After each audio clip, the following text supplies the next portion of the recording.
Hi, I'm Kevin Burke. I'm a pastoral associate at Priest for Life and the associate director of Rachel's Vineyard Ministries.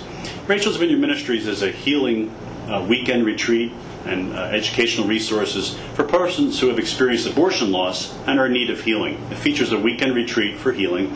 You can find out about our ministry at rachelsvineyard.org. I want to talk specifically today about abortion and its effects on men. You know, in 95% of abortion decisions, a man plays a very important role in a woman's making the decision to have an abortion. And that's why we put together a book called Redeeming a Father's Heart, together with Dave Wemhoff and Marvin Stockwell. We collected stories of men who experienced abortion so that other men could take a look at these stories and perhaps see their own life experiences and find a way to healing, kind of a roadmap for what healing looks like. This is the title of the book, Redeeming a Father's Heart. You can find this at rachelsvineyard.org in our resources section or priestforlife.org. I'd like to draw your attention particularly to men who have experienced abortion and they did not want that child to be aborted. They tried to protect the life of that child. There's a number of chapters in this book that deal specifically with that kind of loss.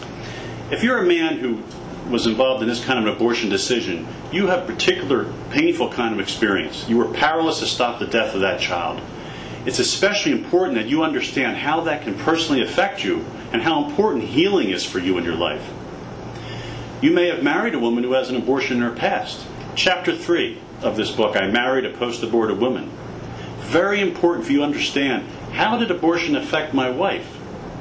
What are the symptoms that I might be seeing in my marriage? How can I reach out to her with love and draw her into the healing process?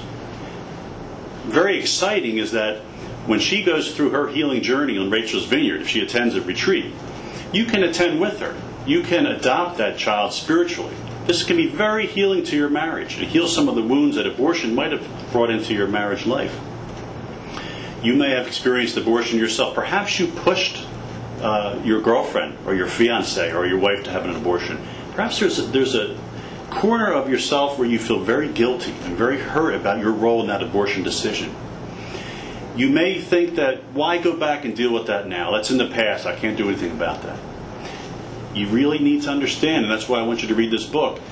You need to understand that that experience of abortion does impact your relationships now. It impacts your parenting, impacts your relationship with your current spouse. The good news is that with healing, all those losses can be redeemed. Your relationships with your children, your marriage, your faith with God, which is also injured by abortion, can be redeemed and restored and be stronger than ever. So I invite you again to take a look at this book, Redeeming a Father's Heart. Powerful, compelling stories, ultimately with the beautiful message of redemption. Thank you.